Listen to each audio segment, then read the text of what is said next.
हिंदू धर्म में एकादशी का विशेष महत्व है। फाल्गुन मास के कृष्ण पक्ष की एकादशी को विजया एकादशी कहते हैं। मान्यता है कि विजया एकादशी का व्रत रखने और भगवान विष्णु का विधि विधान से पूजा करने वालों की सभी मनोकामनाएं पूर्ण होती है।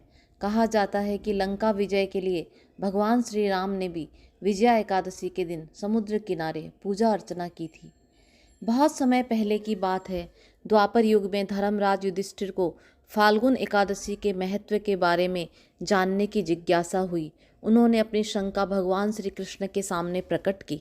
भगवान श्री कृष्ण ने फाल्गुन एकादशी के महत्व व कथा के बारे में बताते हुए कहा कि हे कुंते, कि सबसे पहले नारद मुनि ने ब्रह्मा जी से फाल्गुन कृष्ण एकादशी व्रत की कथा व महत्व के बारे में जाना था।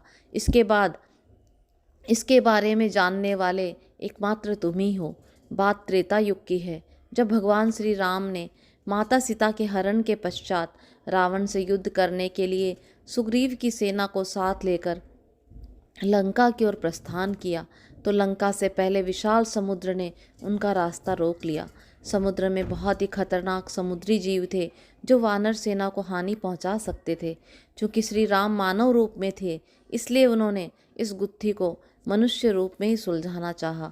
उन्होंने लक्ष्मण से समुद्र पार करने का उपाय जानना चाहा, तो लक्ष्मण ने कहा कि हे प्रभु, वैसे तो आप सर्वज्ञ हैं, फिर भी यदि आप जानना चाहते हैं तो मुझे भी स्वयं इसका कोई उपाय नहीं सूझ रहा। लेकिन यहाँ से आधे योजन की दूरी पर वग्दालभ्य मुनिवर निवास करते हैं, उनके पास इसका कोई न कोई उपाय हमें अवश्य मिल सकेगा।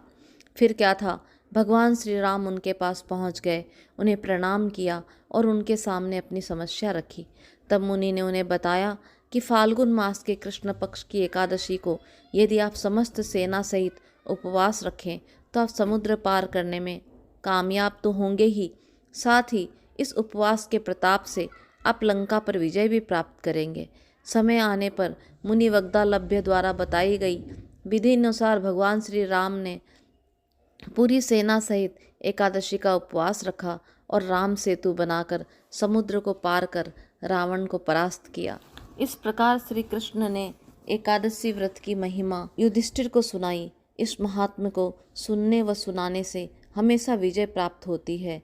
इस दिन श्री नारायण की मूर्ति रखकर धूप दीप नैवेद्य आदि से पूजा करें और सिंघाड़ों का सागार करें।